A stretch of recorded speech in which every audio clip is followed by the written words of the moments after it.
Chapter 3. The Fairy and Dragons. It is always better to be alive. The living can keep a cow. Fire I saw, warming a wealthy man, with a cold corpse at his door. The halt can manage a horse, the handless a flock, the deaf be a doughty fighter. To be blind is better than to burn on a pyre. There is nothing the dead can do. Runathatta Othins, Odin's Song of Runes. Deirdre's skin is smooth like parchment, pale, almost white, typical of women from a people who have lived for centuries under a cloudy sky, whipped by eternal rain and the damp sea wind. In women whose hair is naturally red, shimmering like polished copper wires, like Deirdre's, pigmentation is different from others, hence this alabaster translucent skin. She should be freckled, but that's where genetic engineering comes in. That's why Deirdre Mulligan doesn't have many freckles, blemishes, or pimples. I gently explore her body, gliding my lips over the hills and valleys. Deirdre is like her island. Smooth plains, gentle hills. No mountain ranges, few forests. On her marble, candle-lit body, there's nothing that could ruin its geography. Only soft hills and valleys. Under the thin, translucent skin, small, firm muscles tremble as she moves in my arms. I have her face right beneath mine, gazing into her half-closed, almond-shaped eyes, green like Ireland. Her beautifully shaped, capricious lips move close to mine. I hear her sighs. I feel her delicate fingers wandering over my back and shoulders. "Wake up, in-tree sleeper," Deirdre moans. "It's time." I look at her in terror, straight into her bird-like eyes, golden, with pupils round like the barrel of a gun. At the glossy black feathers and the open beak pointing skyward, sharp like pruning shears. The feathers end at her neck. Beyond that stretches Deirdre's smooth, pale alabaster body, her Irish body. "Wake up." Deirdre caws. I scream. I scream with my face buried in hot ash, under streams of icy water. I scream, lying naked among rocks and stones, hearing the roar of flames. I choke on my screams and sobs like a newborn. I scream, gasping for the first breaths of ozone-scented air. Born from the tree and lightning, I am nothing but pain, the pain of existence. And then there is only rain, the hiss of dying flames, pain, and night. The cold wakes me, and the shivering, and the awareness that I am alive. And when one lives, one cannot stay still and thoughtless in darkness. Life means movement. Action. I feel the stones and wet moss beneath my body. I am uncomfortable. That means I am alive. I've woken up like this a few times in my life, usually in the sterile white of a hospital, surprised by my own existence, weak and in pain. But never like this. I gather myself, clumsy and heavy, like a golem made of reinforced concrete. My teeth chatter, an icy shiver pierces me to the bone. I lie in a bizarre position, with twisted limbs, like a rag doll. I've seen people lying like this before, victims of explosions, blown away by the shockwave, smashed into whatever was in their path, shapeless like crumpled clothes. But I think I'm intact. A dozen meters away, in the middle of the clearing, a fire burns. The remnants of my own tree trunk glow and flicker with flames that hiss under the rain. Good. Fire is fire. By the fire one can warm up. Fire is good. Warmth is the first step. Otherwise, this stupid miracle of electric resurrection will be wasted by simple hypothermia. My thoughts scatter in every direction like a school of terrified fish. Only when I crouch by the embers of the burnt trunk and stretch my hands towards the warmth do I start to gather my thoughts. It's me. I'm alive. Or this is another hallucination, along with Havar, the desert, Uncle Atalainen's workshop, and raven-headed Deirdre. I sit with my hands outstretched to the heat, like a Neanderthal, letting the warmth flow through my arms, engulfing my chest and pouring into my legs. My skin steams like in a sauna, and my scattered thoughts slowly and shyly return, one by one, forming a school again. It's me. I dutifully report that, again, I exist. My clothes are torn. Everything I had on me, even my shoes, belt, tunic, shirt. The tree appeared from the inside. The tree that was me. So why am I sitting in front of the fire that's consuming the remains of the trunk? Was I the tree, or was the tree me? What is burning before my hands? These are the questions that exhaust today's list of rhetorical dilemmas. I'm indeed like a primitive man, naked and bewildered. I have literally nothing. Not even this fire belongs to me. I think of the gear I left in Grinaldi's house, of Jadrin, but also of clothing, the machete, blankets, all the items I left behind. It's not that far. I have to reach Grinaldi's estate. No more than a 3-day walk, except it's a walk in boots. Through a valley sealed off by a fort I set on fire, full of enraged snakes. Then up a rocky wall, where my rope may or may not still be hanging. All of this stark naked. Not good. Still shivering, I get to my feet and circle the remains of the fire, searching for any leftover belongings. Some bastard stole my sword. My Nordland Aeronautics shinobi ken. I remember that. Were there others too? Losing the sword feels like losing my luck, like someone close was taken from me. It came from Earth, from home. I can't count how many times it saved my life. I don't even want to estimate what my chances of surviving to this miserable, foggy morning would have been without it. I activate my Sifril, just to help with the search and make myself feel better. I activate the Sifril, and nothing happens. My head just spins. And for the first time in a long while, I feel fear rising inside me. A terrifying, nauseating fear I had almost forgotten. It's such a powerful sensation that I sit down on the ground and curl up for a moment. I try to calm myself and activate my onboard computer again, but it remains silent. My parasitic guardian angel is silent. A sword is just a tool. Without the Sifril, I'm screwed for real. Never mind the combat mode, without which I statistically have a chance to survive 3, maybe 4 skirmishes. But what about my resistance, memory? Where has all my training knowledge gone? Despair and a sense of helplessness allow me to lie limply on the moss, curled up, for maybe 20 minutes. Then I start to feel the rocks digging into me. The wet moss is uncomfortable. The ants are biting me. All right, that's enough. I get up and search the clearing again. Systematically and carefully. Everything will come in handy. Every scrap, every little thing. First, I find a handful of gold. A few scattered coins here and there in the grass, wedged between rocks. Not much. The main stash, crammed into a secret belt, was in the saddlebags, at Grinaldi's. They were as heavy as sin, but I hadn't planned on going shopping. Gold is actually the least of my needs. If I could call a taxi and have it drive me straight to Grinaldi's household, that'd be another story. I find the remnants of my belt, scraps of fabric, torn pieces of what was once probably my shoe, now stiff from moisture and unrecognizable. All the while, I keep recalling the little things I lost, tucked away in pockets. A penknife, a folding knife with plenty of handy tools and a decent blade, leftover provisions, a few pieces of halva and strips of meat, a spoon, a pipe. My pipe, the pouch of tobacco, and the kit. Flint. How can one live without a flint? I search. I crawl around the burned area in a spiral, systematically combing through the grass, moss, and rocks with my fingers. I'm still shivering uncontrollably. I try not to think about the Sifril, about the cold and the weakness that is seeping through me. My head aches, and my temples throb. There's a nasty, nauseating pain in my chest.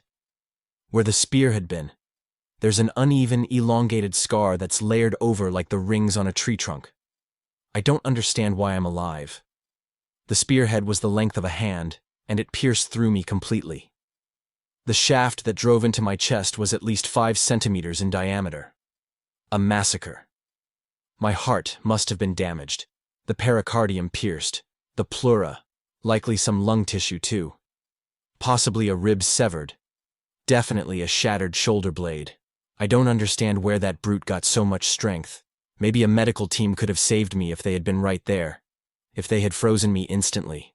Then medevac and straight to the ICU. Maybe. About a 30% chance. And yet, it seems I've recovered. Another miracle. In the grass, I see another metallic glint. But it's just a rock covered with mica. Mica. Fool's gold. I keep searching, rummaging through the stones, under the monotonous cawing that tears through the gray air of the foggy morning. Then I mark the furthest spot I've reached with a stick and return to the fire for warmth. Unfortunately, not much remains of the embers.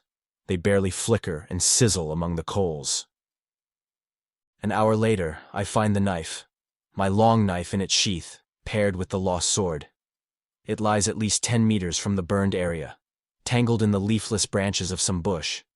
I cry with joy, clutching the knife to myself, and only a fleeting thought crosses my mind that something might be seriously wrong with me. The find breaks my streak of bad luck, and soon I come across more scraps, torn pieces of clothing, a ripped half-coat, and finally, a quiver with a bow hanging from a branch. Not much, but it'll have to do. The bow looks a bit damaged, but it can probably be fixed. I gather everything in one place, a pitiful stash, but better than nothing. After all, I have a knife.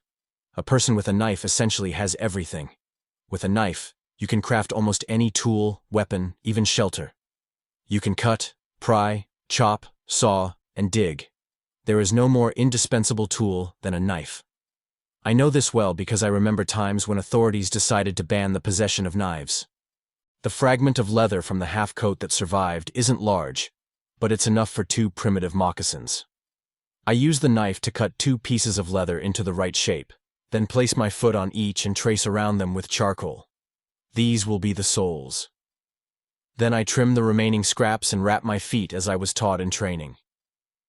A shame about the coat, but now I have shoes. I lay the longest piece of the torn belt on the trunk and cut it into straps. They aren't long, but I tie them together and tighten the moccasins, threading the linked strap through holes I punched into the leather with the knife. As I work, I desperately try to activate the cifril again and again, almost reflexively. My hands tremble. I'm wet and freezing. The real issue now is some kind of clothes. The basic problem is clothing and shelter, not the cifril. I stand with my back to the burned area, exactly where I stood when the tree grew out of me. It's easy. Just turn around to recreate the view that's now permanently etched in my brain. 2 misty peaks, nestled together like a pair of buttocks. The jagged lines of rocks shrouded in a bluish haze. 2 patches of forest climbing the slopes in the distance, ablaze with royal autumn colors. 73 coniferous shrubs, twisted as if shaped by a bonsai master. Yes, that's how I stood when my body exploded into a tree. The sword was on my back, the harness must have torn, and it flew backward, where that cursed brat found it. The living corpse, unaware that it walks the earth only due to temporary technical difficulties. A walking dead man with a postponed death sentence hanging over his head. A thief who dared to rob the tree. The knife hung high on my left side, at the hip. It flew in the direction my left arm pointed, straight to those bushes. About 10 meters away. That's where I found it. The pouch and penknife hung on the belt, a bit behind my right hip. I measure the distance with steps. This time, I don't have to search the entire clearing. Only a triangular section in the direction my things likely flew. The fact that I forced myself to think analytically is rewarded. I also find a spoon in the hem of the half-coat. A scrap the size of maybe 2 hands, but exactly the one I cared about most. The left hem, hiding the inner pocket, where the case with my pipe and the pouch with a handful of tobacco are. The experimental herbs, bought back in Viper's throat, are gone. Not that I'll cry over them. They were useless anyway. I gather a handful of branches and throw them onto the fire, then sit, puffing on the pipe. I slowly regain my balance. A new wisdom. One needs to fuel the fire and not cry that it's dying. You never stop learning. The cloud of smoke, fragrant like dried plums, clears my mind, and suddenly I see my own stupidity clearly. I don't even feel like commenting on my state of mind. I get up and stride toward the battlefield, The fire people left, resurrected corpses revived by the mist. They left behind a canteen lying by a rock, the cloak of the great warrior, his helmet still resting on the path. But above all, swords. 2 swords, you unbelievable moron. They are short, the quality of the blades more reminiscent of gardening tools than masterpieces of blacksmithing. But it's still a weapon. I pick up the sword that belonged to the first victim of my Nordland blade, the weapon of the big bearded man, the same one who snatched up the warrior when his weapon broke under the blow, and another, belonging to another one of the fire people. Next to the hilt still lies his hand, greenish and swarming with ants. I go to the edge of the cliff and find the boy's cloak, tangled in a root. It's not easy to reach, but a little climbing and a long stick with a knot on the end suffice. The snake's cloak serves me next to craft some clothing, the simplest in the world. A kilt. Just cut a strip of the right length, wrap it around the waist, throw it over the shoulder, and secure it with the belt taken from the canteen. I cut the rest of the cloak accordingly, make a triangular cut in the middle to put my head through, and tie the makeshift poncho under my arms with some strips of leather. The big warrior's cloak is large and sturdy, so I throw it over my shoulders. All the rags I'm wearing are stiff with icy moisture. The cloak, to make matters worse, was pissed on by a wolf. Naturally, I also take the abandoned arrow stuck in the slate ground and the bearded man's helmet. The fundamental preparation for survival is the so-called brick test. The ability to figure out what you can do with any random object, like a brick, besides building houses, of course. A helmet is also a pot, a makeshift anvil, a basin, a primitive shield, brass knuckles, a mask, a waterproof hat, and so on. You just have to think. I even take the scraps of cloth, the remnants of the belt, which I use to make straps. From a piece of the pant leg, I fashion a bundle, where I place all my finds and sling it across my chest. Then I leave. I descend the path leading down to the north, toward the land of fire. I leave without giving the embracing peaks a single glance, ignoring my own expressive statues and the trees twisted like Dracaenan figures in a St. Vitus's dance. I slip on wet stones, stumble over roots, dressed in rags, but I am alive. I am as weak as a newborn, shivering with cold, starving. But I am alive. I'm alive and I can fight again. I descend to the valley bottom, toward the stream murmuring among coniferous shrubs and rocks, for over an hour, barely keeping myself upright. I drink from the water on all fours like a horse, cautiously, so I don't get stomach cramps. The water is ice cold, and the spasm crushes my intestines. My empty stomach flips inside out, and I start retching. I rinse my face and sit on the moss for a while, waiting for my breath to steady. Do I still sense directions in my head, or is it just an illusion? It feels like I know where the land of the fire is, where the hellish Boschian Disneyland built by Van Dyken stands, and where his insane castle of thorns looms. But maybe it's all a hallucination. I can't activate the Sifril. I fear it stayed in the tree. In that tree that was me. Maybe it was burned up by the lightning. How am I supposed to understand the mechanics of a goddamn miracle? I follow the stream upstream, through the valley bottom, among the rising cliffs on either side, in a drizzle, sometimes accompanied by the cawing of ravens. I keep walking. I stumble upon the first people around noon. Dead. First, I see the wolf. It's gray and enormous, like a calf. Its back slopes, with haunches low like a hyena's, but its withers and neck are over 1.5 meters high. Each paw is as thick as my thigh. I freeze, slowly lowering my hand to the quiver, but I remember the bow is damaged, and I have only 1 arrow. The explosion that turned me into a tree dislodged the pulleys, misaligned the drawstring, and the bow itself seems warped. So, I retract my hand and reach for the swords. I stand alert, hands crossed over both hilts, and wait.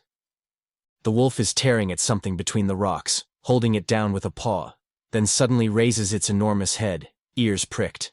Its fur bristles along its back, with individual long spines standing upright like those of a porcupine.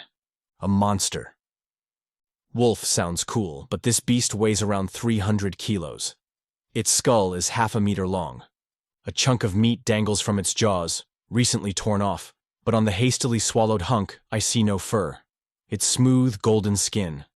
The animal raises its lips, showing me its teeth. The canines, massive like chisels, the smaller ones the size of my thumb. The whole set glistens beneath its wrinkled upper lip, and a low rumble begins to rise from its throat, more like the birth of a lion's roar. I stand stiff, desperately trying to activate the cifril, though to no avail. It's difficult to explain how it's done. In a normal human body, you don't really turn the switch on command. But the cifril's operation is instinctual. It happens by itself. You don't need incantations or effort. It works internally, naturally, like anger or sorrow. And yet, I'm tensing up completely, my muscles trembling, my jaw clenched as if I could force my brain to kick into a higher gear. The wolf effortlessly, springingly leaps down from between the rocks and turns toward me. I feel its growl deep in my diaphragm, while I continue to futilely attempt entering battle mode, as though I were desperately pressing a dead switch.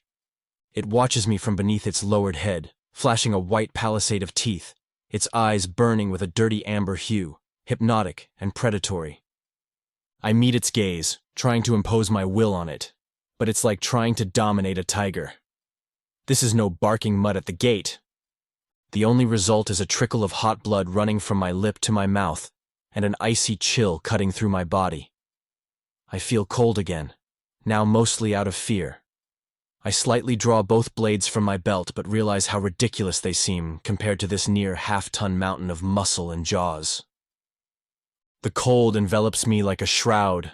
My temples throb, and I can only see the wolf's eyes, dirty yellow and merciless, yet burning with a kind of calculating cruelty. I sense its movement, even though it doesn't move. I can feel it will launch itself in a few long strides. Then at the right moment, by that stone, it will rocket toward me like a missile.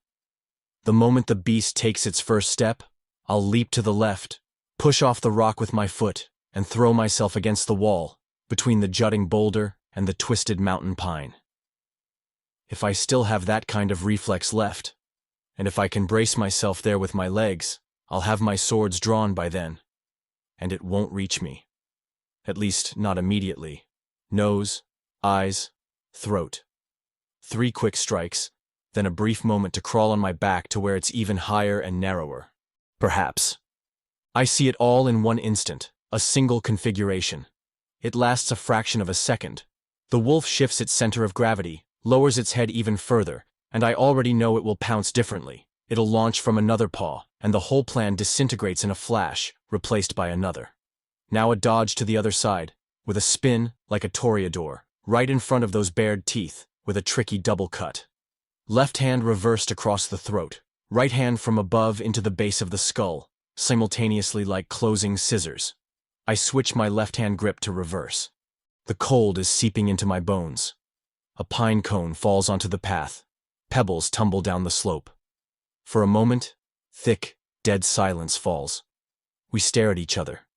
The ravens, which had been perched on branches, waiting for the canine to finish its feast, suddenly take off with a screech, rising over the valley in a panicked, swirling cloud, and the wolf begins to back away.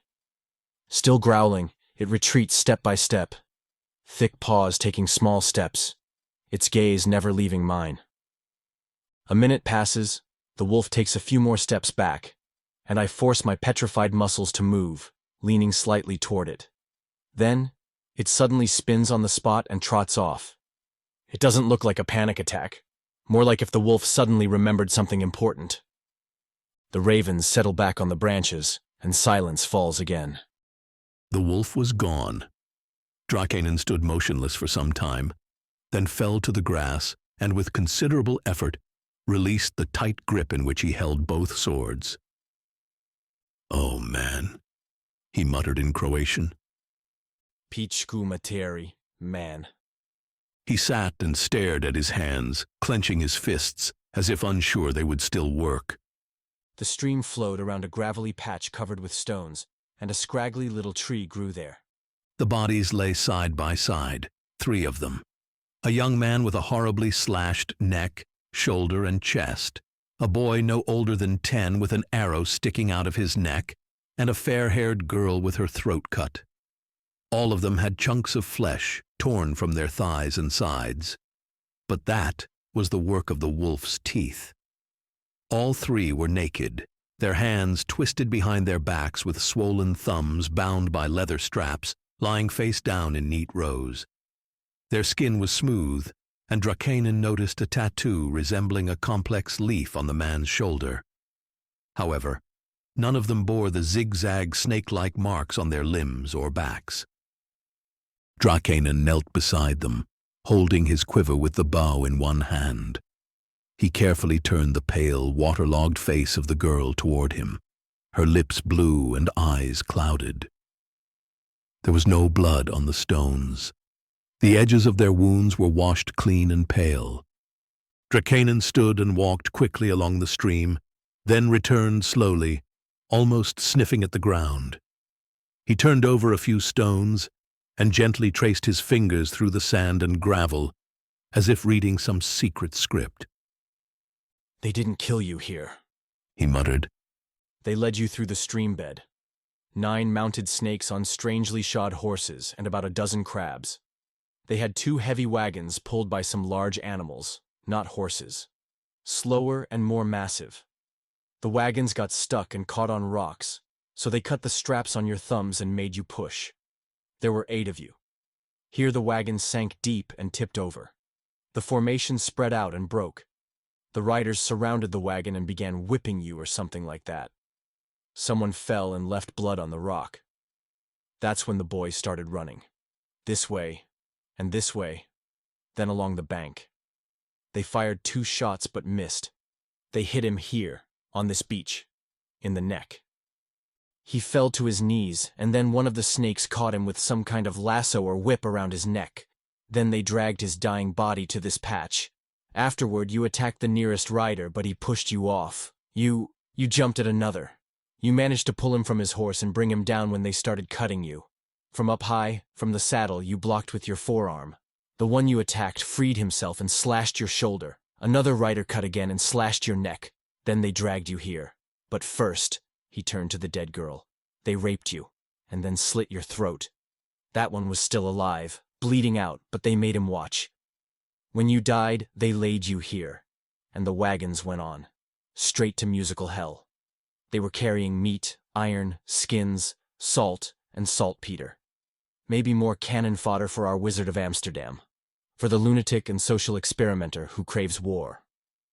Vuko stood up and brushed the dirt off his knees. He gently closed the girl's half-open eyes. "I think I need to change my route. Too much traffic here." Nevertheless, he continued along the stream.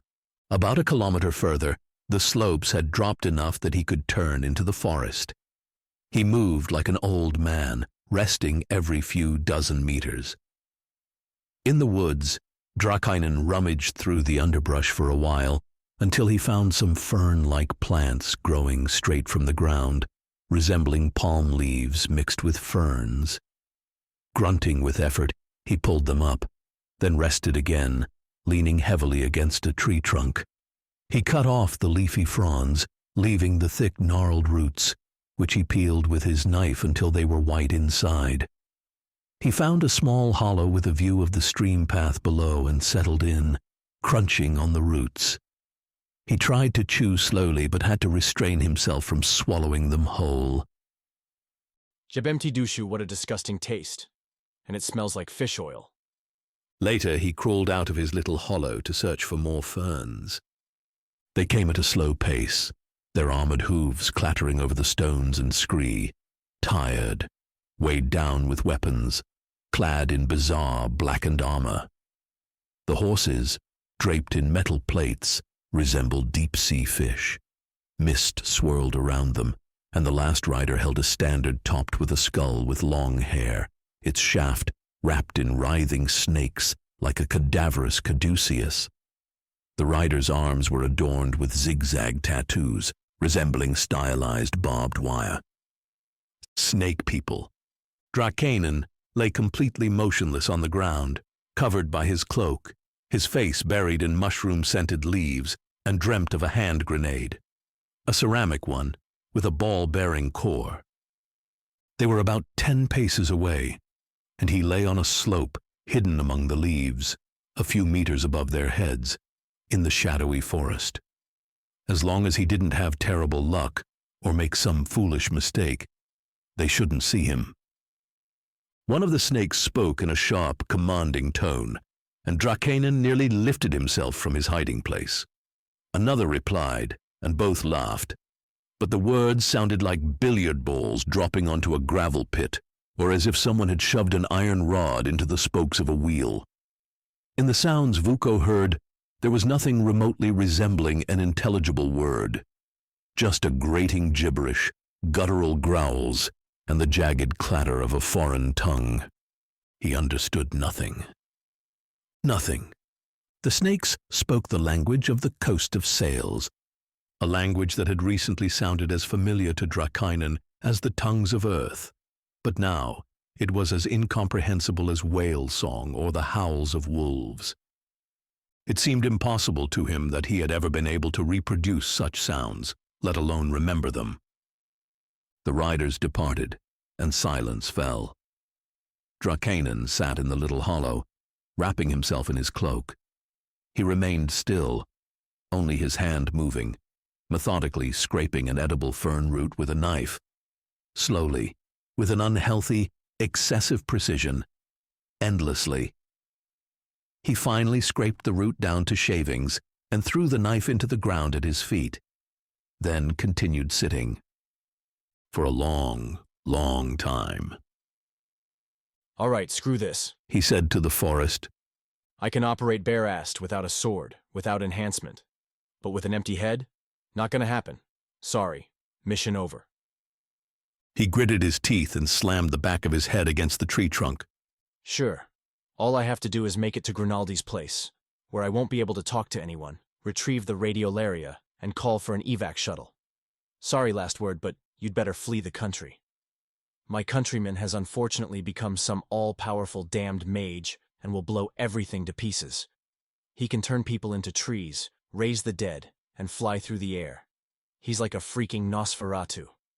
So, get on a ship, buddy, and run before they turn you into something out of Bosch, Bruegel, or Picasso. And maybe the shuttle will come. Maybe not. The mission is illegal, my friend. If you're coming back with survivors, maybe they'll pick you up. Evacuating scientists might justify breaking the rules. Valuable intel would also be an argument. They might quietly pull an agent. It could be worth the risk.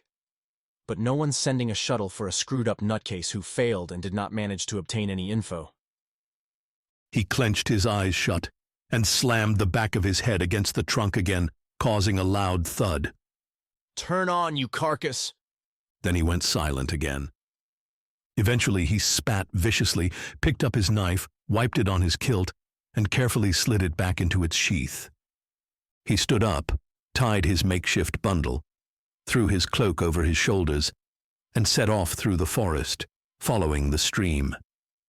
Cautiously, and as quietly as possible. Once or twice, he stopped suddenly, glancing warily over his shoulder, hand on the hilt of his sword.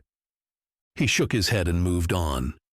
He spotted a not-too-steep peak at the mouth of the valley, about 1.5 kilometers away, and decided to climb it.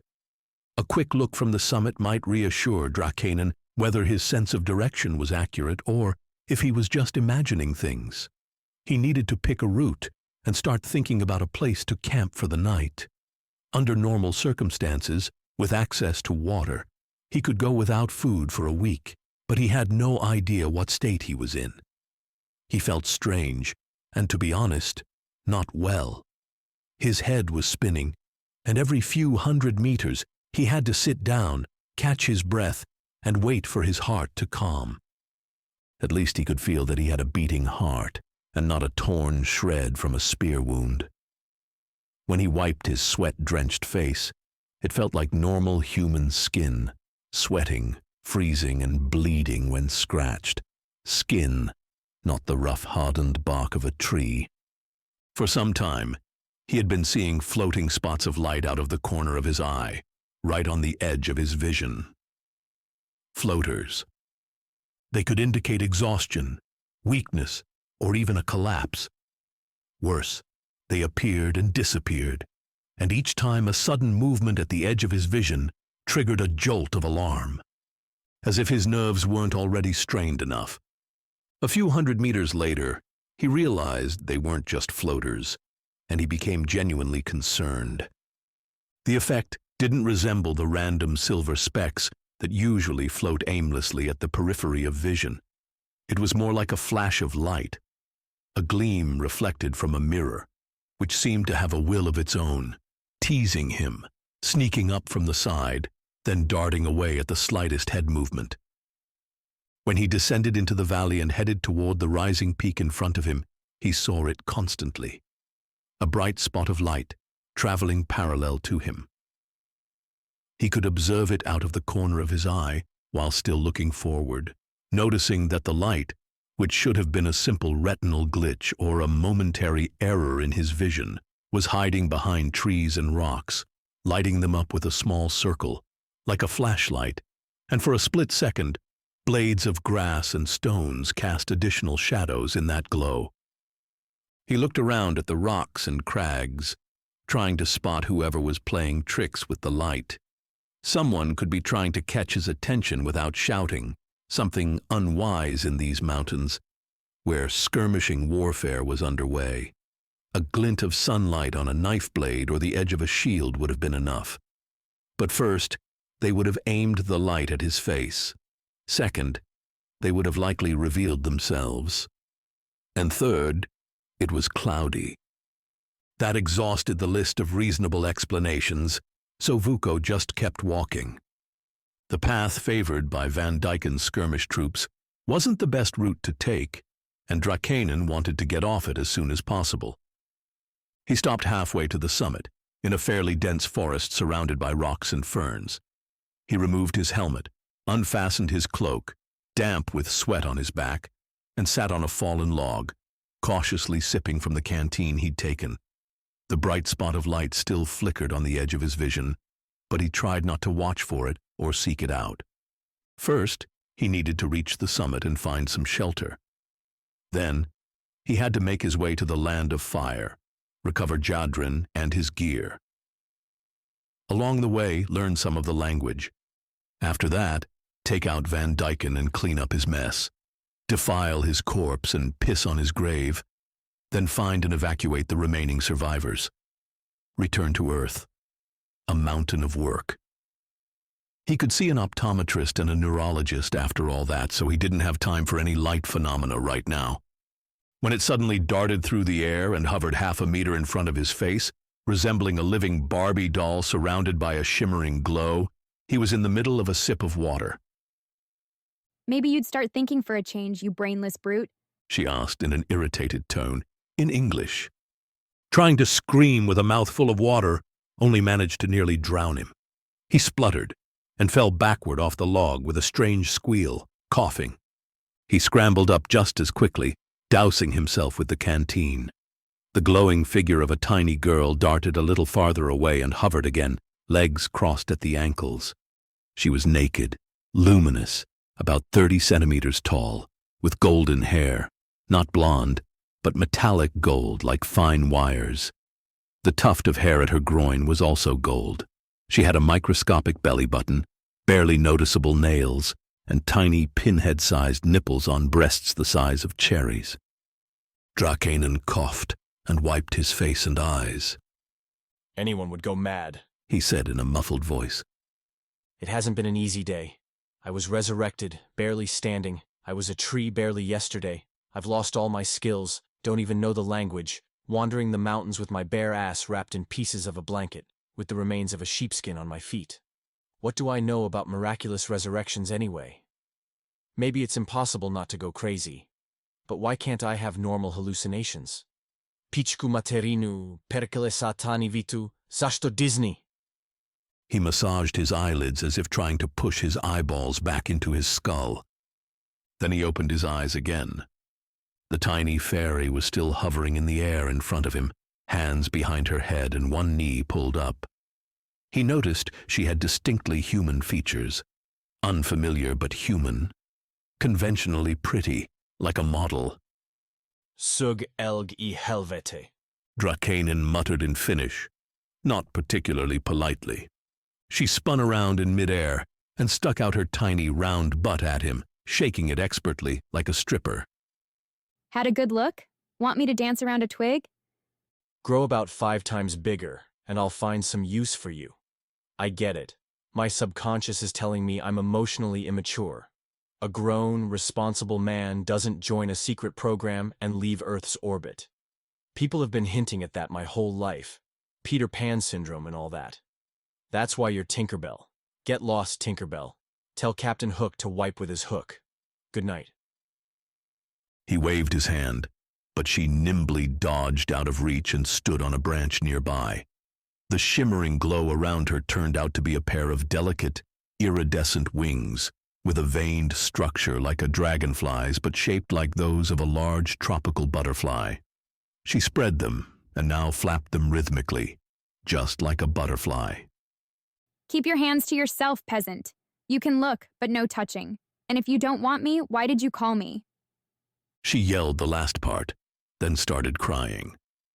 You called me a carcass, and then told me to a moose. She burst into sobs. Drakanen watched indifferently, his face completely expressionless. You are Sifril, He said in a dead voice, and for the 3rd time in his life, he fainted. I wake up a moment later. Above me is a palisade of tree trunks, the dim light of a cloudy day sliced by branches, and below me the rocky soil and a forest floor littered with pine cones. In my stomach, there's a gnawing, nauseating sensation that comes with the awareness of being sick, and also moral law within my heart. I roll onto my side and struggle to my feet. I have to get to the summit. The nightmare is still burning in my brain, but I don't see any lights or fairies around. I try not to think about it. It's beyond me. I've lost my mind. Completely. Hallucinations, delusions, welcome to Cuckoo Land. Or maybe Sifril survived. Survived and transformed into something like that. I've lost control over my body, my hyperadrenaline, my tactical abilities, swordsmanship, combat skills, and knowledge of the language. Instead, I'm stuck with an idiotic fairy flitting around my head, throwing out ridiculous comments. I honestly don't know which news is worse. I'll deal with it later. One thing at a time. It's too much. There are just days like this. Along the way, I cut myself a sturdy walking stick. This isn't the time when I could leap through these mountains like a mountain goat. Now, I can barely drag my feet and lean on the stick like a pilgrim. The march is monotonous and exhausting, but it lets me use my brain. Gather my thoughts, draw conclusions. For instance, I tentatively accept that I was indeed temporarily turned into a tree. It's also possible I was hypnotized. I spent some time standing on a mountain slope, locked in a catatonic state, and the rest was just a delusion. That's a much cleaner explanation. But it doesn't explain the spear. I see the overgrown, elongated scar in the middle of my chest. I remember the agony. And I still feel the familiar, nagging pain that accompanies healing, though it pulses deep inside me, slicing through organs that shouldn't be able to heal this way. Yet they are healing. My heart is working. I feel it, especially as I trudge step by step uphill through the forest slope. But it still throbs inside me like a healing wound. That same persistent nagging pain lingers in my ribs and lungs, echoing in my shoulder blade, right where the spear pierced through. And if I was indeed turned into a tree, it explains why I didn't die. Following some absurd logic, it's even understandable. Van Dyken saved me. Overdid it, though. He speared me, but he also threw something at me that, for now, I reluctantly agree to call a spell. Before I could die, I became a tree. And I didn't die because trees don't die from a trunk wound. At least not right away. A tree can die from disease, lack of light, or water. The root system alone might not survive the cutting of the entire trunk, but it might just as easily sprout a new one. So, as a tree, I survived. But if, by some miracle, showing knowledge, will, and skills I don't have because I'm too simple, I managed to transform back into a man. I'd be a man impaled by a spear. Fatally impaled. A double trap. But when I was a tree, the raven shadow yanked the spear out of me, and that's why I woke up alive. Quod erat demonstrandum. Mangled, sick, delusional, but alive. The next question. What pulled me out of the trunk? The raven shadow said no one could do it for me. I vaguely remember trying. I remember the effort and some nightmares, night, wolves, and rain. But I also remember that I didn't succeed. Or at least, I think so. I emerge from the forest and trudge uphill through a pasture of sharp blue-gray grass. I lean on my stick, push against my knees with my hands, and plod up the slope, toward a summit that seems to retreat farther and farther, as if the mountain is growing the higher I climb. At the top, among scattered light limestone rocks, I collapse heavily, and then turn my sweat-soaked face to the cold autumn wind. The grass on the slope smells heavy, sweet, like honey, and the aroma suddenly reminds me of greengages. Sweet, green greengages in syrup, like the ones sold in cans when I was a child. I dream of greengage compote and gingerbread. The combination of those flavors seems like the ultimate perfection. I'd kill to devour a liter can of greengages, chased by glazed Polish gingerbread. The thought makes my jaws cramp with longing. There are no greengages or gingerbread here. There's only a sip of tepid water from a stinking goat-scented wooden canteen. Then I get up and look back at where I came from. My summit isn't particularly high, but the view is decent enough. The mountains rise around me in a grim, granite march, curving from the northeast to the west. That's where I came from. I think I can make out the back and shoulder of the weeping girl, and behind her, that ridiculous sphere on a column. Let's call it Globe Peak. Further north, a spire piercing through the sphere, already lost in the mists, stabbing into the low clouds. Everything is farther away than I thought, and in a different place than I had imagined. Somewhere to its right should be the valley leading to the Garden of Delights, and then, around the bend, to musical hell and the Thorn Castle. That's where I need to return, though the very thought makes my skin crawl. Return as an assassin. A wave of anger surges through me. Not so much at the madman Van Dyken as at myself. Raven Shadow was right. What did I expect? The element of surprise? The only excuse I have is my inability to accept miracles. I simply can't. It's too stupid. I look at the moving parts of the Iron Castle, and I see a machine. Nothing more. For some reason, that seems more rational to me, even though this world slumbers in perpetual Middle Ages, without the technology to build something like that. A little bit of magic, and I immediately lose my mind. I look toward the land of fire and see the blurred columns of smoke. I imagine the wind carrying the stench of gutted entrails and fresh blood, mixed with the heavy smell of burning ruins. I feel like I can hear screams, but it's all in my head. I just know what a massacre smells like. And in this insane fairy tale world, the massacres are all too real. Despite the magic, real blood is spilled here. I realize that I'm like a bushman refusing to believe in the existence of helicopters, night vision, and rifles. They see in the dark, they have sticks that can tear a man apart from a distance. They fly in the air in iron boxes, fairy tales. But my disbelief won't knock a helicopter out of the sky or save me from a burst from an electromagnetic rifle. I decide to head east and cross the lower mountain range stretching northeast. I'll extend my journey, but I'll reach the land of fire from a different direction. The path will be easier and farther from our sorcerer and his merry gang. Today, I'll move through a valley sheltered by forested ridges and that basin shrouded in mist. After that, I'll need to find shelter for the night. As I descend, my legs hurt more, though in different places than when I climbed. My ankle still twinges, the one I injured before they turned me into a tree. That damn injury. For a while, I trudge along the stream again, realizing that I've overestimated my strength. I only regained consciousness today. I need time to recover. I sift through piles of washed-up pebbles until I find a few pieces of flint. I test them by striking them against one of my short swords, and sparks fly, so I stash the stones in my bundle. There will be fire. It'd be nice if I could find something to roast, too. I dream of finding a place to sleep and rest, but I know I'm still too close. I can just feel it. I don't know if it's some genuine instinct or just hysteria. How does it work?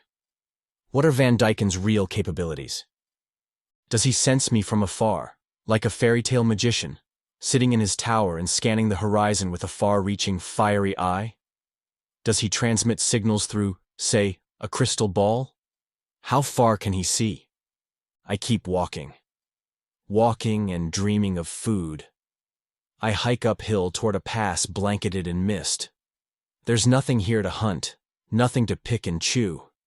Just inedible clumps of shrubs like mountain pine, rocks smeared with violently yellow lichens, looking like someone splashed them with paint, and swirling fog.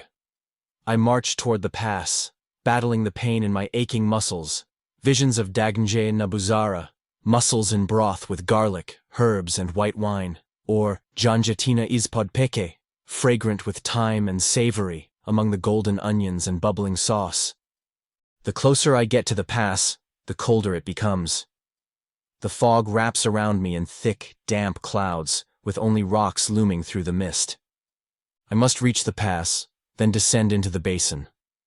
I won't survive the night up here among these peaks. There's no wood, no water, no shelter materials, no food.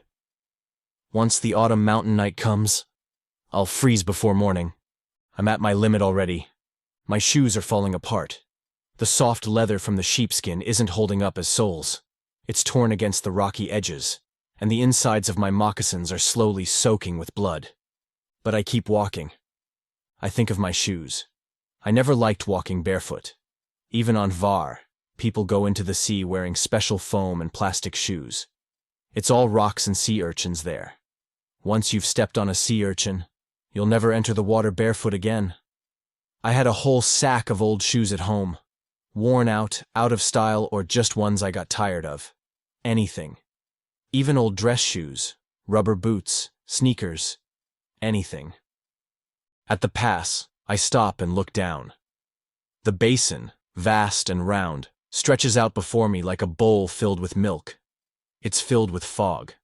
Jagged peaks surround it, sharp like the rim of a chipped clay pot. There's no choice. I have to descend into that mist. I have to cross the valley. Whatever's down there. A gust of wind hits my face. Wind from the bottom of the basin, from beneath the white blanket of fog. It reeks of sulfur and rot.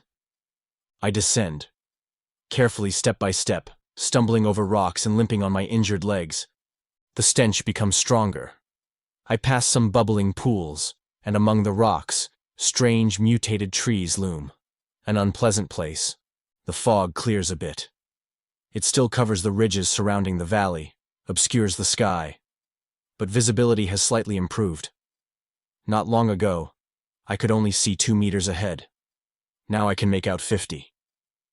I descend into the valley, passing piles of rocks that look like scattered, sun-bleached bones. Here are arches of ribs jutting into the sky, huge like construction elements. Once my imagination is triggered, it won't stop. I pass a row of stones, lying one after another, and they seem to resemble a toppled, scattered column, and I clearly see in them massive vertebrae, each one large enough to make a stool. A bit further, I unmistakably spot a skull, enormous like the cab of a military truck. All of this looms eerily through the swirling fog. Then, from far away, I hear a wailing sound, like a broken siren. I don't know if it's a horn or maybe an animal. I've never heard anything like it before. So, I proceed cautiously, quietly, moving from cover to cover, instinctively trying to activate the Sifril, though I know it's useless. I sneak forward carefully, peeking from behind rocks, surveying the area before moving. And then, I see a dragon. At first, I mistake it for a boulder. But the boulder starts to move, and after a few steps, it reveals itself to be a shapeless, dinosaur-like creature with a toothed maw, standing on its hind legs. I'm unable to feel fear, scream, or run. Before I can even process what I'm seeing, I immediately drop to the ground and roll between the rocks, freezing in place. In the blink of an eye, I just vanish from the path. It only dawns on me later that something from my training has survived, as I cautiously glance back in that direction. The creature isn't huge. It's about 4 meters long, not counting the tail. But it's the archetypal dragon.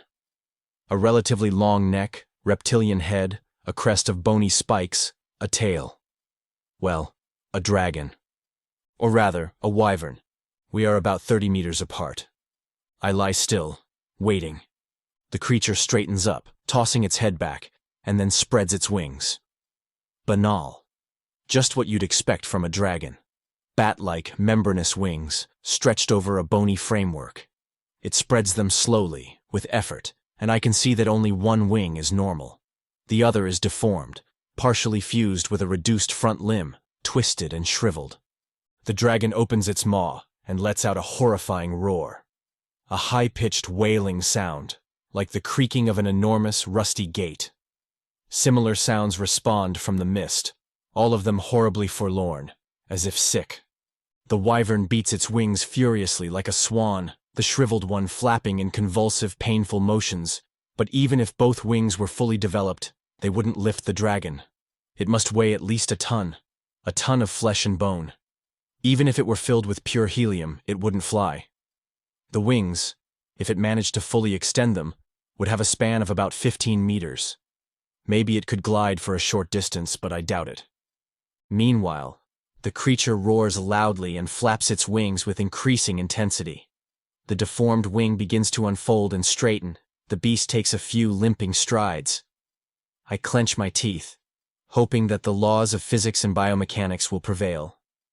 I don't want to see it lift that barrel-shaped body off the ground and fly, albeit lopsided due to the malformed wing. Because magic, let's say. I refuse. The weight limit for a creature that can fly by muscle power is less than 20 kilos. More muscle means more mass and more bone structure, which means greater weight. And more muscle is needed again. That's how it should be. Even if this beast has different muscles and biochemistry, let's say they're twice as efficient, not 200 times. Logic must prevail. There are no dragons. That's how it must be. It flaps its wings. I feel a gust of wind, and it stumbles faster between the rocks. I curl up because I can see it will pass just a few meters from my hiding spot. The dragon takes longer strides, just like a swan trying to take off. Finally, it spreads its wings, and, with a loud flapping, takes to the air. It flies 4, maybe 5 meters, then crashes into the rocks and scree at the valley floor. I hear the crash, feel the ground tremble, and a cloud of dust rises between the stones. Physics. 1. Magical idiocies. 0. I wait a moment, then creep closer to the crash site, and I find carnage. In the collision with the rocky ground, the creature burst open like a watermelon. Now, it's a heap of mangled flesh, shattered pneumatic bones sticking out in all directions from the mass like needles. It's still alive. A large eye slowly covers itself with a twitching white membrane, sliding from below like a bird's. From its broken, tooth-filled reptilian maw, a cascade of pale blood pours onto the rocks. The air is thick with stench. From the corner of its bird-like eye, a clear fluid slowly trickles. The wyvern is dying, and it's crying. I walk away. Once again, I try to activate the battle mode, as if desperately calling on a silent god, and blend into the mist, my hand still resting on the hilt of a worthless sword. I curse the mist. I curse the idea of crossing this valley, and above all, I curse all fairy tales. And I move forward, helplessly calling the Sifril out. He noticed her at the worst possible moment, ducking behind a clump of bushes to scout out the next section of the path. Another dozen cautious, crouched steps toward cover he could see up ahead. She was sitting on a rock, with her back to him, right in front of his face, examining her foot as if she had something stuck in it. Her iridescent rainbow-colored wings, woven from luminous film, fluttered lightly. I'm not speaking to you, you're horrible. She said in a sulky tone. Hi, Stepaska. Drakanen groaned reflexively. And vulgar, too. He watched as she flew away, resembling a character from some silly cartoon. Her little wings flapped so fast they turned into a shimmering aura. She crossed her slender legs at the ankles as if she were sitting on a swing. She landed on a fallen log among the rocks, in a perfect spot for his next hiding place, just a few steps away. He rushed over and dropped down again, fighting for breath. She sat with her back to him, sulking, her tiny bottom, the size of a ripe plum, just centimeters from his nose. Without thinking, Dracainen leaned forward, tempted to stick out his tongue, but didn't get the chance. Sifral stood up and leaped off the log as if diving into water, then flitted to another spot, like a light-woven butterfly. He wanted to act in spite and hide somewhere else, but unfortunately, it was the perfect hiding spot. Sheltered by a patch of dwarf pine, nestled among the rocks, just right. He shifted over and lay down, holding in place the slightly rattling quiver strapped to his side. At the bottom of the valley, a round pool gleamed, like a dark mirror. A pond filling the center of the basin, probably half a kilometer wide, though the far shore was lost in the fog. The water bubbled, steam rose in thick clouds, and its color was dark and unappetizing, like coffee. Only at the very edge, on the rocky shallows, did the stones glow faintly yellow. Black water. It didn't look inviting. And in the water lay another dragon. This one was enormous, its head on a long neck resting on the shore, stretching for a dozen meters. Its flat, spread-out wings could have served as a roof for a Bavarian beer tent. But it was dying too. Its sides rose heavily as it struggled for each breath. Steam billowed from its wide nostrils on the round snout. The wings moved slightly, stirring up waves, but they didn't lift from the water. A few crows strolled across the wyvern's back, pecking feebly at its armored scales. "You're too big," Dracainen whispered. "That's why you can't get up. You can't breathe. Your heart can't pump blood. Where did you grow so large? In this water. Your wings are stuck to the surface tension, like the sails of a capsized yacht. You won't be able to move them." Starting to think a little, are we? Sifral sneered, still facing away from him. "I'm starting to think. You're just an animated symptom of schizophrenia." He circled the dragon in a wide arc, crawling through patches of dwarf pine, reluctantly using the spots where Sifral had perched. From his next hiding place, he saw people. About a dozen impossibly ragged and bearded fire people pushing a large closed wagon with a cabin reinforced by iron bands, like an armored vehicle designed by Leonardo da Vinci on acid. Around them stood the serpents, in their black outfits, armed with spears, led by a huge fat man wearing fur pants and solid boots. His bald head was protected by a leather hood that reached down to his mouth, tight with holes for his eyes. Thick forearms were wrapped in zigzagging snake tattoos. The group was pushing the wagon along the path around the pond, stopping a few steps from the water. Metal latches clicked, and the ramp at the front clattered down, chains rattling as it fell. Dracainen froze, watching closely from between the rocks and the pine branches. The giant in the leather hood shouted an order.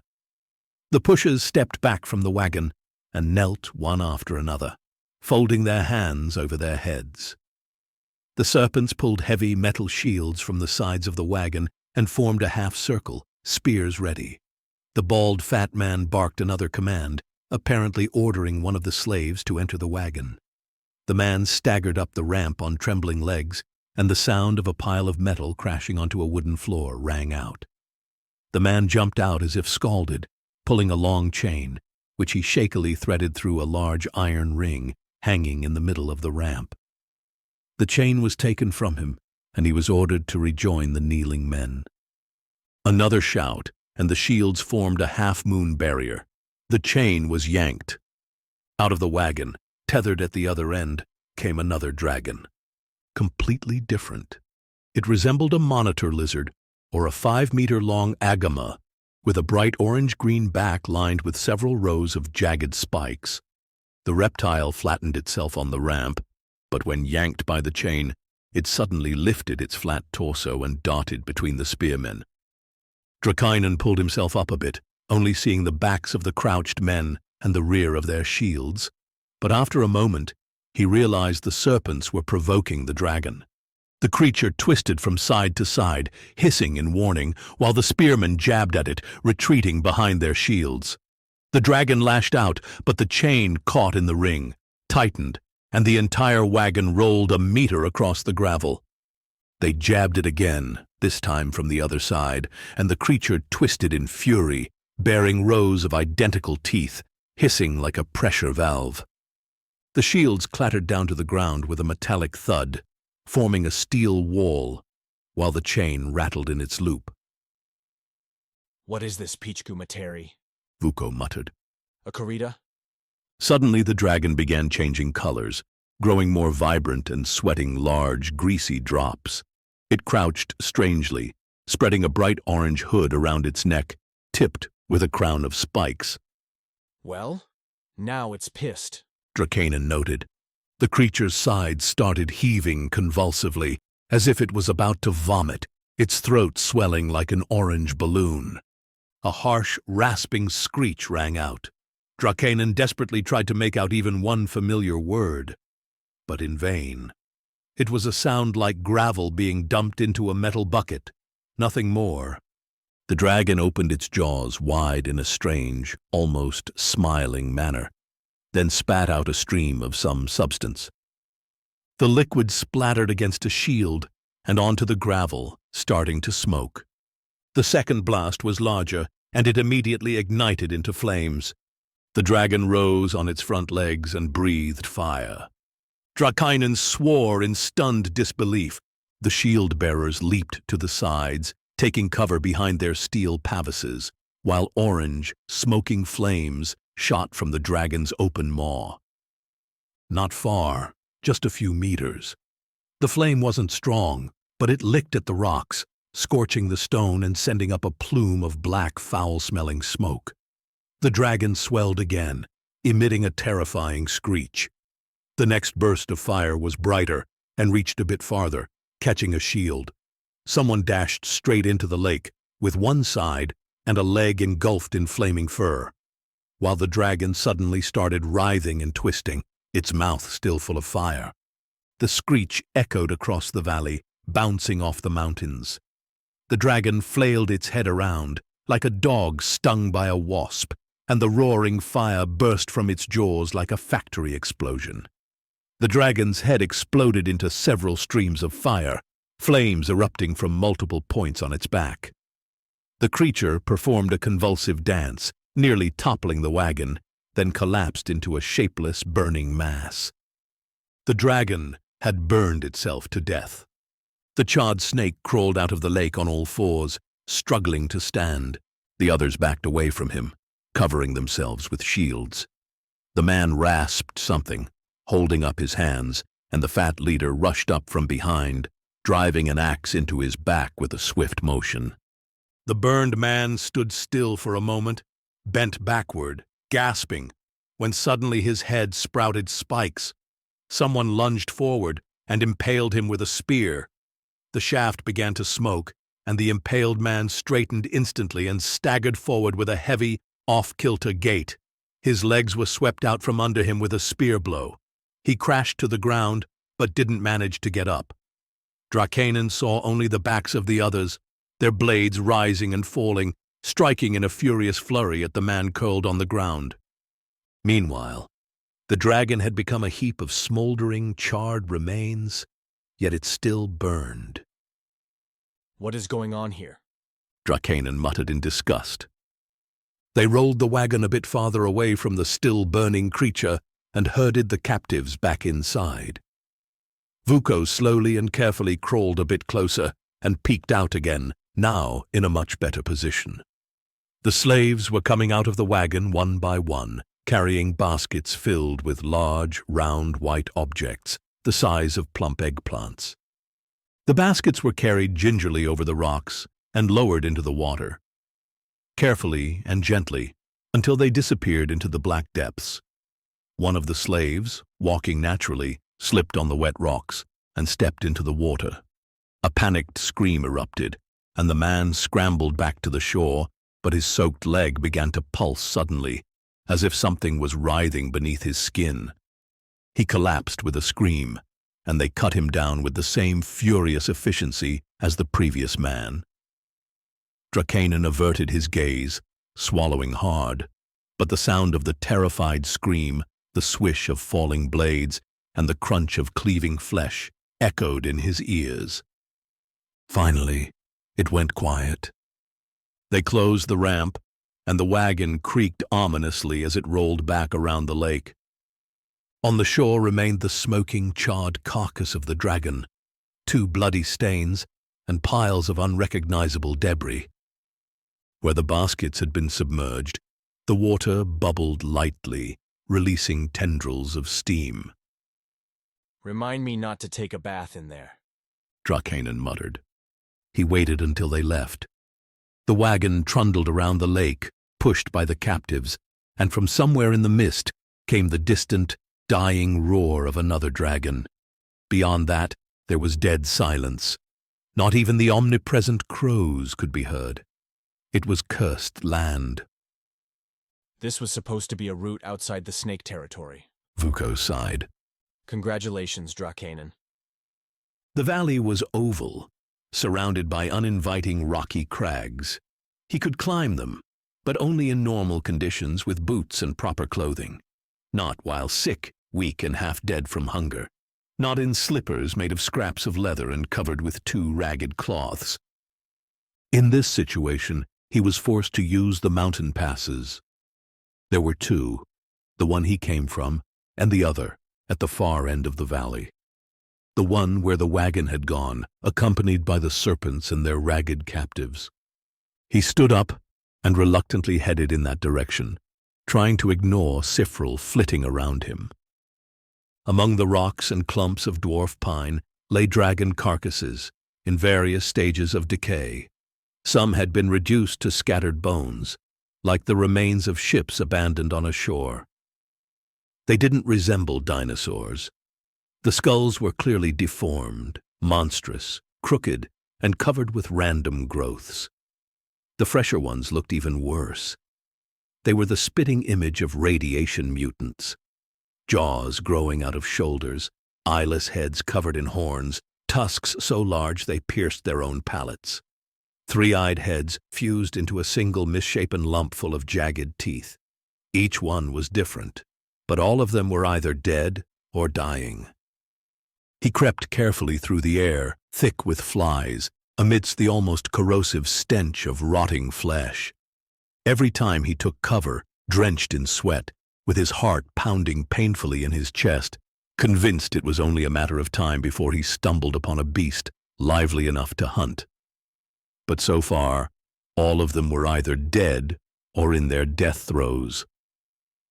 I should be resting and recovering on a high-protein diet, drinking plenty of fluids and avoiding stress, not strolling down Dragon Alley. Yesterday morning, I was a tree. Pichku Matarinu. A little further ahead, he stopped again, dumbfounded. The rocks surrounded the area in a circle, like Celtic menhirs. Ordinary limestone pillars of varying shapes, probably natural. But 2 of them had torn corpses hanging from them. Each dolmen had an iron ring embedded in the stone about a meter off the ground, and among the boulders and clumps of dwarf pine, human bones lay scattered. Skulls, ribs, and femurs. Drakanen stared in silence for a moment. This is a testing ground, He said to Kifral. an experimental station. You saw the remnants of the palanquin still stuck on that big one? Van Dyken is preparing for war and wants dragons. He's a sorcerer, so he wants an army of dragons. This has something to do with that black water. He cursed it. Whatever falls into it becomes a dragon. Through mutation or some damn magical transmutation, whatever. These cheerful guys are trying to breed those dragons for him, but nothing's working. Why? Because dragons don't exist, you moron. Sifril stated. Exactly. They don't exist. They're physiologically impossible. That's why they're dying. Magic brings them to life and sustains the process, creating what the wizard envisioned. But they still die, because his dragons come from fairy tales. They're fictional, and they have no right to exist, which means his spell is artificial and has its limits. He can command matter to turn a child into a dwarf, but it won't survive, because its heart has the structure of a human heart and human muscles, because a human metabolism is too slow to sustain a body that weighs 20 grams, because lungs of that size are too inefficient, the blood is too thick, and so on. That person would need mouse-sized organs. But Van Dyken doesn't care. He wants dragons, or dwarfs, or who knows, flying carpets. So he creates them, then runs up against physiology or aerodynamics, because he's an idiot. You already underestimated him once. I'm not underestimating him. I'm just looking for any weaknesses he might have. It does me no good to see him as a semi-divine, omnipotent being. He's not omnipotent. His spell can't bypass the laws of biology. He can bend them, but only for a short time. And our buddy, like any social reformer, is an ignoramus, especially when it comes to technical details. What matters to him is the grand idea. The model scribbled on a napkin, not the tedious questions of how it works and why. There's a conflict here between ideas and matter. So far, the matter is winning. Then why are they so ugly? Because, Drakanen declared in a know-it-all tone, hiding behind another rock. the damn spell won't give up. It's dynamic. It's trying to bypass the limitations through random mutations. Eventually, it'll get there. It'll find the right one, and the bastard will have his dragons. Or not. The buildings rose out of stone, and it took him a while to notice them. They blended perfectly with the background, rectangular or round, with walls meticulously built from precisely fitting stones. They had flat roofs, with red and black pennants fluttering on crooked poles.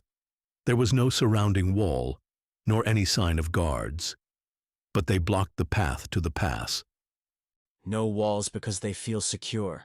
Drakanen muttered. Only a total idiot would walk into a valley where dragons are being born. A normal person is dragged here, and probably doesn't leave. At the top of the pass stood another building, with a flickering fire visible through narrow windows.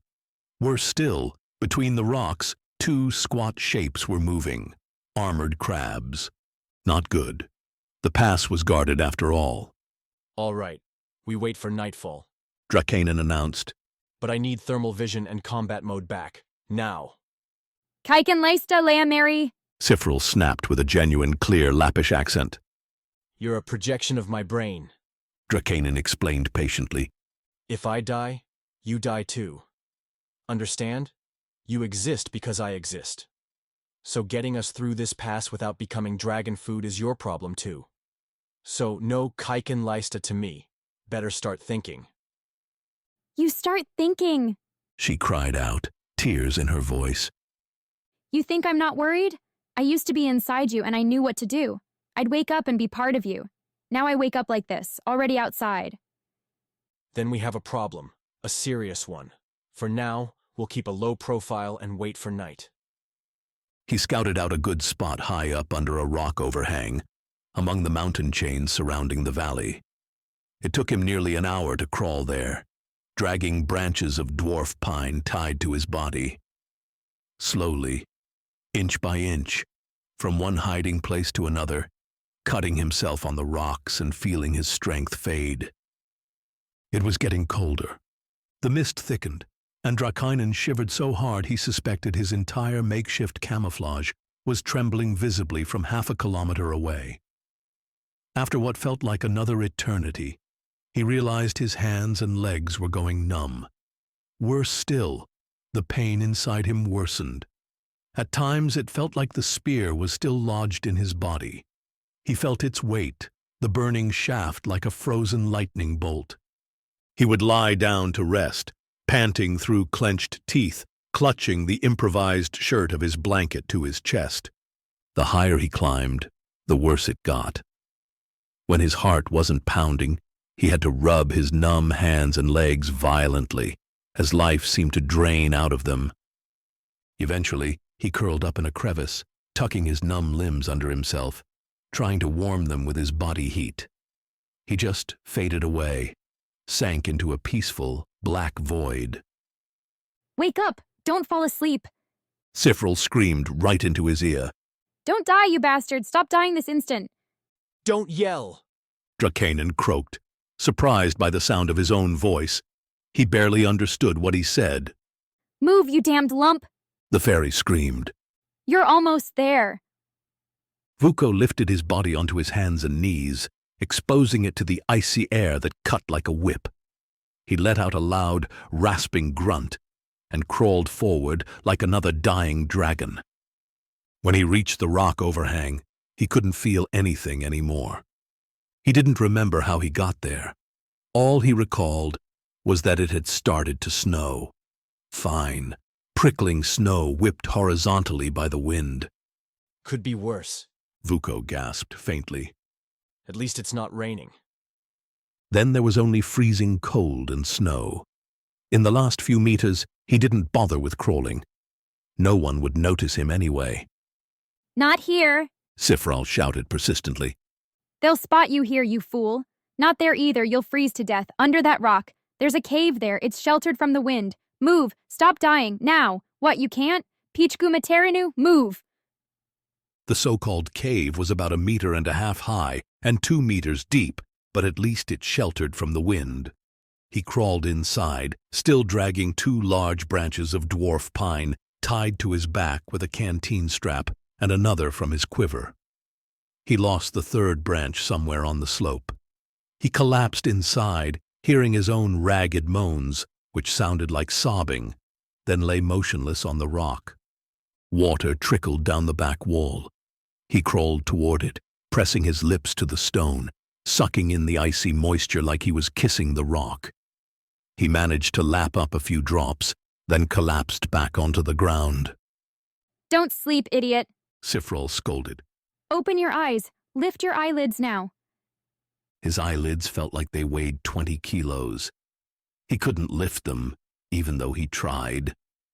Finally, he managed to pry them open, but the effort made his head feel like it was splitting.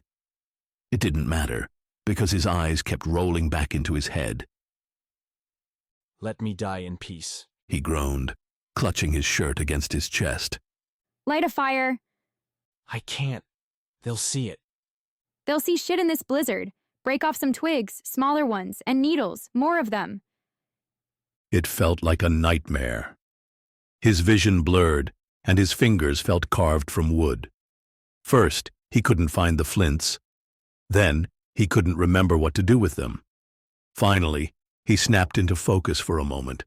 He shaved off some slivers from a branch, almost cutting off his fingers, then piled up a bunch of needles and dry, resinous twigs. He struck the flint a few times with the knife hilt, sending out a puff of sparks that smelled like gunpowder. And then he fell asleep, lulled by the howling wind. This is unbelievable. Sifril shouted. Light the damn fire! Are you kidding me? Again!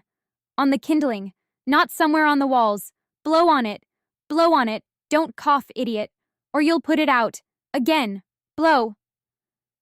I'll blow you away in a second. Drakanen rasped. Actually, I'm just your size. The fairy yapped back. Now blow or we'll both die here. A few sparks flickered for a moment, then died out. Then they flared up again. A thin thread of smoke curled into the air. And then a small flame appeared. Add more. Not that much, we're not roasting a lamb. The small twigs caught, and the dark interior of the cave brightened with a warm yellow flame. All right, now strip. No jokes, take off those wet rags. For God's sake, lift that dumb head. Cover the entrance with the cloak. Not like that, fool. Press the top down with a rock. The other side, too. Don't move it now or it'll fall. Now unfold the knife. What are you staring at? You've got a heater in the handle. You're not going to warm up on 2 branches of dwarf pine. He forced his numb fingers to move again. Finding the latch and unfolding the heavy handle seemed beyond human strength. Who designed this thing? The heater was a metal case lined with a ceramic insert covering a carbon rod. Sifril screamed, scolded, and cried in frustration until Drakanen finally managed to get the heater out, extract the compressed charcoal stick, and place it on the tiny campfire's flames. He blew on the ember, letting the tiny, sizzling sparks ignite the end of the rod, turning it red. A light ring of ash appeared. He placed the rod inside the heater and held it in his hands for a while, feeling the metal case gradually warm up as life painfully returned to his fingers. He fastened the heater to his solar plexus with a strap.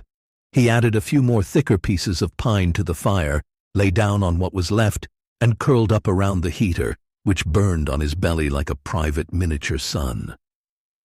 The snow carried by the wind began to pile up against the entrance to the tiny cave. He woke up when it was already dark, with the certainty that 2 hours and 40 minutes had passed. The fire had turned into a small pile of ashes, but the heater was still warm. Sifral glowed with a soft light, illuminating the interior and the cloak flapping in the wind at the cave's entrance. The snow had piled up halfway over the opening, making it feel slightly warmer.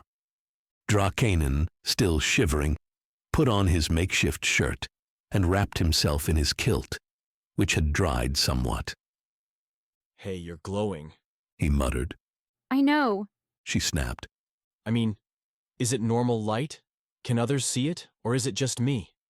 I don't know. She shrugged. She lifted one glowing breast with her hand, inspecting it critically, then fluttered around the small cave. It casts a shadow, She announced. but that doesn't mean much. Shine here. Vuko grumbled, untying his bundle. I need to make some foot wrappings. These slippers are falling apart. How do you feel? Worse than I look. He growled. I'm weak, and it hurts like hell. And I don't think I've ever been this cold. Well, maybe a few hours ago. I'll survive. For now. He gathered the barely warm coals, rubbed them between his hands, and smeared the ash on the exposed parts of his face. Nose, forehead, cheekbones, and chin. He wrapped his legs in strips of cloth and tied his moccasins. He clipped the heater's casing to the edge of his kilt, positioning it over his solar plexus.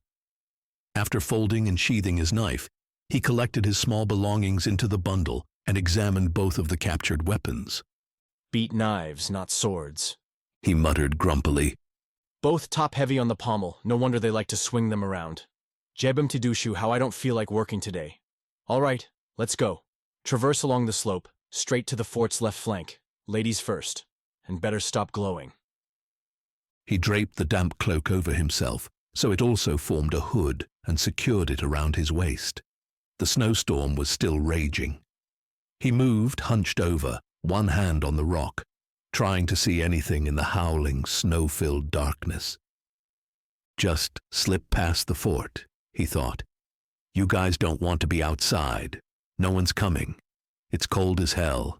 And then there's the snow. Inside, there's a fire, beer, dinner, and you just want to sleep. He slipped on the stones and tumbled down the scree. Not far, but he hit the ground hard. He caught himself on some rocks and froze in place, but the sound of the falling stones was swallowed by the wailing wind.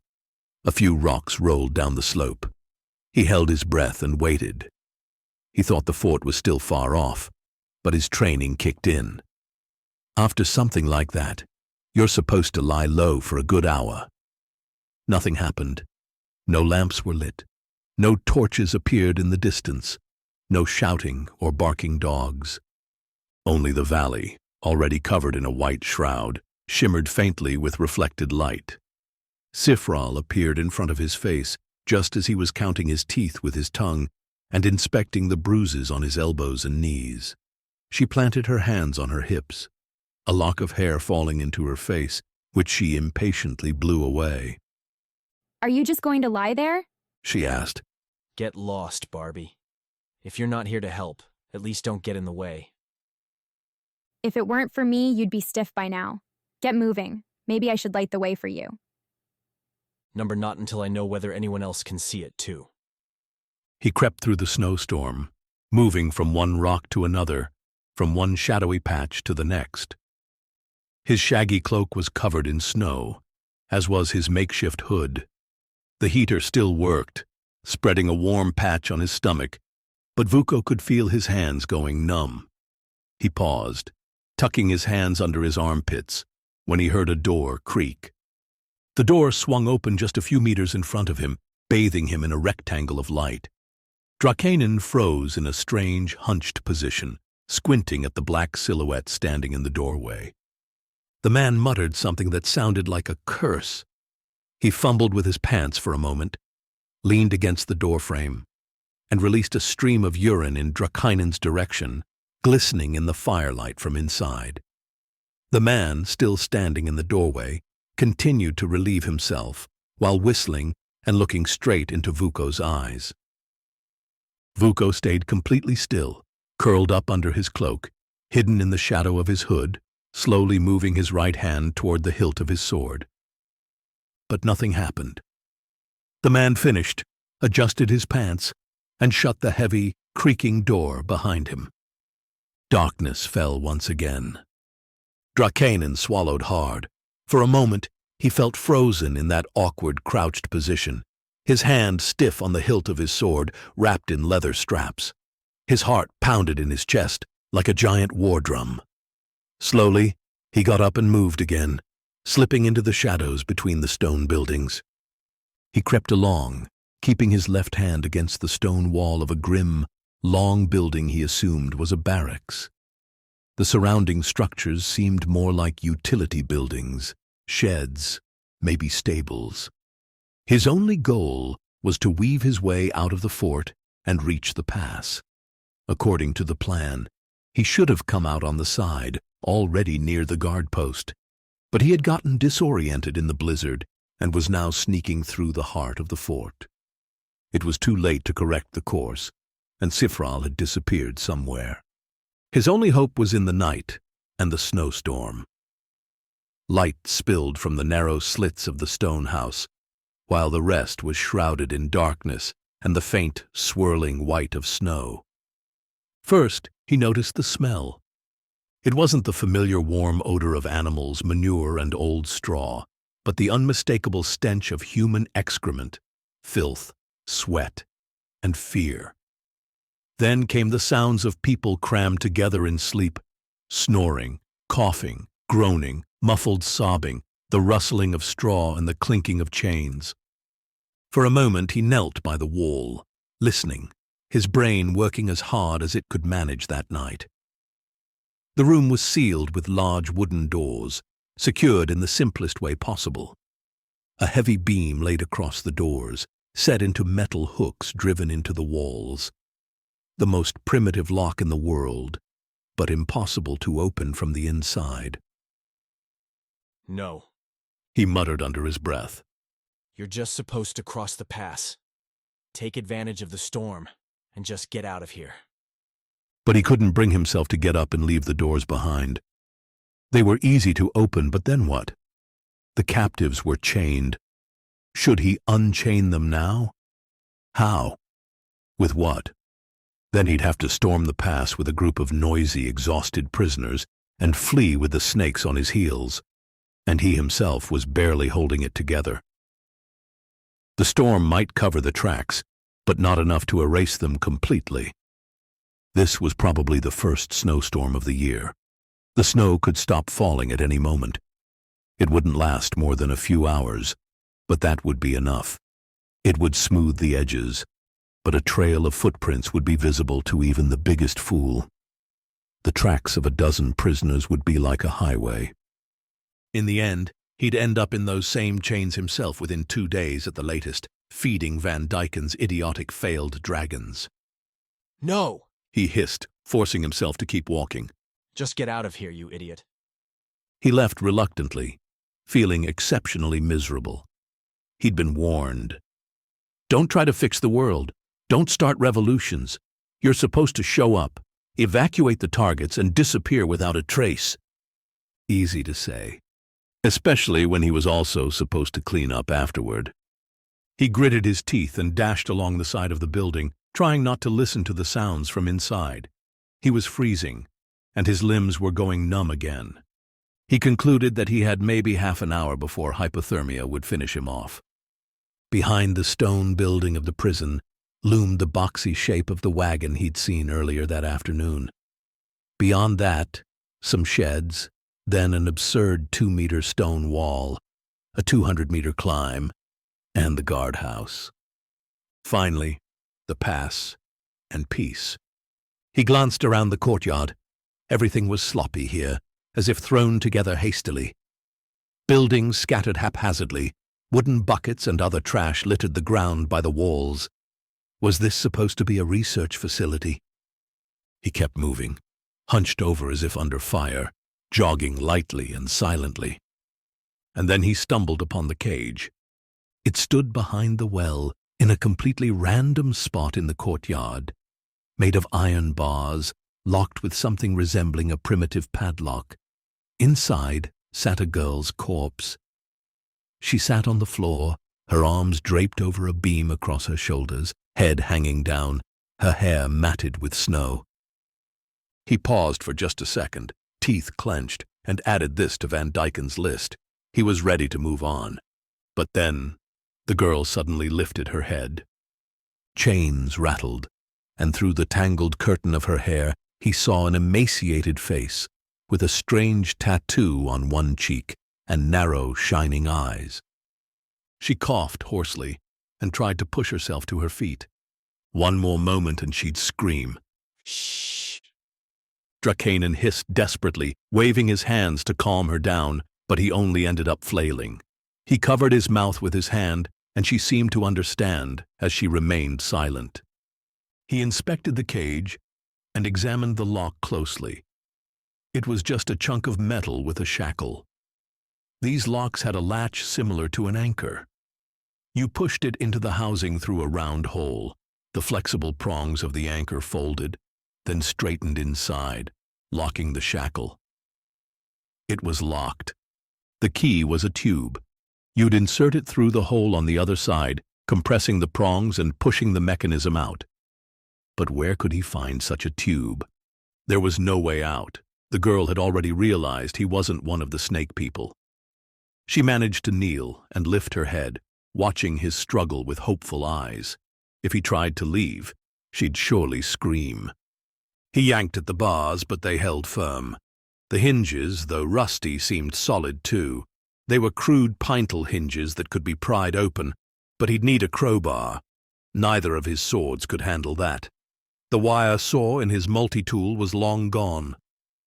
He pulled out his knife, muttered a quick prayer for the engineering prowess of Nordland factories, and slid the blade flat under the door.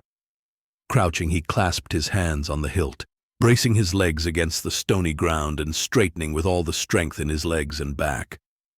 Nothing. He adjusted the blade for better leverage and tried again. His face turned red, veins bulging on his forehead. A strained groan escaped his throat. The hinges creaked, and the whole structure shifted slightly. Then he heard footsteps. He turned slowly, knife still in hand. A bald giant, this time without the hood, but wearing a fur coat, stared at him in shock. They were only 2 meters apart. Drakanen lunged toward him like a panther, seeing the giant's mouth open and his diaphragm tighten for a scream that would wake the whole area, dragons included. At the same time, the giant produced a short, broad butcher's cleaver from behind his back with a flick of his wrist. Vuko extended his left hand and jabbed just below the man's chin, striking the throat between his outstretched thumb and fingers. The scream choked off into a wheeze. The giant staggered, but stayed on his feet, coughing, and swung the cleaver in a wide arc. Drakanen heard a terrified scream from Sifral in his mind, and then his vision was flooded with a reddish glow. He felt like he was about to faint. What followed was a blurred moment, like a feverish dream. It felt like it happened in an instant, yet at the same time, as if it had occurred a month ago. The cleaver became a silver crescent, a shining plane slicing through the air and his body. It moved from the giant's hand, cutting through the space between them. In a split second, Vuko sidestepped, and the blade sliced through nothing but air. Another glowing line appeared, a narrower, lance-like beam of moonlight shooting toward his chest. He stepped aside just as the giant, following through with his missed swing, moved into its path. The cleaver grazed Vuko's chest, but missed as the opponent hurtled forward. Drakainen whipped out his sword with his left hand, holding it in reverse grip, and the jagged blade grazed the giant's throat. Vuko spun away with a half-turn and collapsed to his knees. His vision darkened, and the red glow faded. Sifril had stopped screaming. The giant crashed heavily into the snow like a sack of potatoes. Drakainen panted, leaning on one hand, and vomited. He got up, retrieved his sword, and crawled on all fours toward the dying snake. Grabbing the man's arm, he pulled him up slightly and drove his sword deep behind the collarbone, almost vertically down into the body, feeling the blade scrape against bones. The giant convulsed violently, gurgling, then went limp and fell face-first into a puddle of bloody slush. Vuko stood, wiped the blade with a handful of snow, and moved like a drunk trying to act sober, performing each action with exaggerated care. He sheathed the sword, swayed, and grabbed the cage. Then he knelt beside the motionless man. The giant was still, a large, dark stain spreading in the snow around his head. Vuko stripped off his coat, felt along the man's belt, found a ring with a strange tubular key, and held it up for the girl to see. He stood, staggered around the body, and grunting pulled off the fur boots. He sat in the snow and put them on, taking a break between each boot. The boots were a bit too small, so he left the laces loose around the ankles. He opened the cage, turned the girl around, and cut the straps that bound her arms to the beam.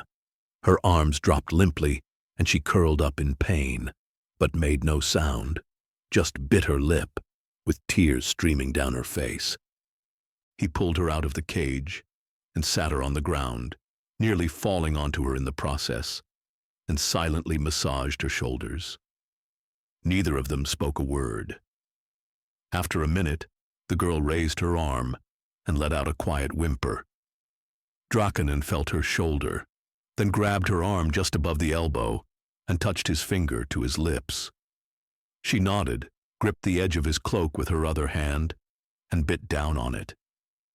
He pulled her arm, her shoulder joint popped, and her muffled scream was swallowed by the thick wool. Then Vuko stood, grabbed the giant by the armpits, and dragged him into the cage, fastening the beam to his neck and tying his arms. He closed the door, locked it, and threw the key into the darkness and the howling snowstorm. He hefted the butcher's cleaver in his hand, an oversized kitchen knife carelessly fitted with a wooden handle, sneered, and tossed it after the key into the night. The girl waited patiently, without making a sound. For that, he was grateful. He scooped some snow to cover the bloodstain, and together they stumbled into the night and the roaring blizzard, supporting each other like two drunks. The giant's fur coat gave him some warmth, though he still felt awful. It was as if the brief fight had drained the last of his strength. His head swam. The phantom spear lodged in his chest, flared with pain, and the rest of his body, apart from the burning column of agony, felt like a fragile shape made of snowflakes. The primitive wall, made of rough stones practically inviting someone to climb it, turned out to be an impassable barrier. Drakainen leaned against it sideways, clasping his hands together, and motioned with his head towards the girl's leg. She understood, slipped her foot into the basket formed by his fingers, pushed off from the ground, and both of them tumbled into the snow. He picked himself up and panted for a moment, sliding a hand under his tunic and massaging his sternum. She watched him with concern, but said nothing. They tried again. He hoisted the girl onto the wall. She hung on the top and finally disappeared to the other side. He felt for the right stones, jumped up, but only succeeded on the third attempt. He tossed himself over the top of the wall and fell on the other side like a sack of potatoes. I'm in bad shape. he wheezed to the girl in Polish. Tell Sifril, actually, don't tell her anything. It doesn't matter anyway. She helped him up. They started uphill, hiding behind rocks that were already covered with snowdrifts, forming strange shapes like Saharan dunes. The stone watchtower stood silent and still amid the snowstorm, with only the light from the hearth shining through the windows. Drakanen gritted his teeth and focused. They walked quietly, the howling wind muffling the crunch of snow beneath their feet. They almost made it. Almost. The guard came out to relieve himself just as they were reaching the pass, and he spotted them immediately. Jebemti dushu. Drakanen muttered in a tired voice. What the hell do you bastards eat that keeps you so pressed? The third one today. The guard shouted something and charged toward them, drawing his sword. Inside the hut, beyond the open door, there was a clatter, as if something had been knocked over, followed by the sound of a frantic struggle. Stand behind me. Vuko called to the girl, drawing his sword. The guard ran at them, screaming, and just before attacking, made a strange crouching feint like a hockey goalie, striking slyly from below. Drakanen dodged with a sluggish movement, parrying the blow with his makeshift sword, then kicked the snake in the side of the knee and tried to slash at his neck, but was countered. Their blades clanged together, the attacker staggered, and then suddenly lunged with a crafty thrust. Vuko let the strike pass under his arm, feeling like he was losing, unable to keep up with his opponent. The attacker was healthy, rested, and warmed up, while Vuko was nothing more than a bundle of snowflakes swirling around a burning core of pain. With the last of his strength, he blocked the man's elbow, his sword still trapped somewhere behind his back, while his own blade was tangled in the fur hem of his coat. So, he slammed the snake in the face with the brim of his helmet, and both collapsed to the ground as if something had split in two. A scream rang out, and another snake appeared in the doorway, with a bow in hand and a quiver on his back, already drawing the string. Drakanen was still on the ground, but pulled his legs in and began to rise, feeling around in the snow for his weapon. His opponent stumbled to his feet, a bit unsteady but still spry, smearing blood across his face, and drew his sword, twirling it in one of the local complex forms, resembling a dance. Vuko found the hilt, pressed the blade against the ground, and hauled himself up.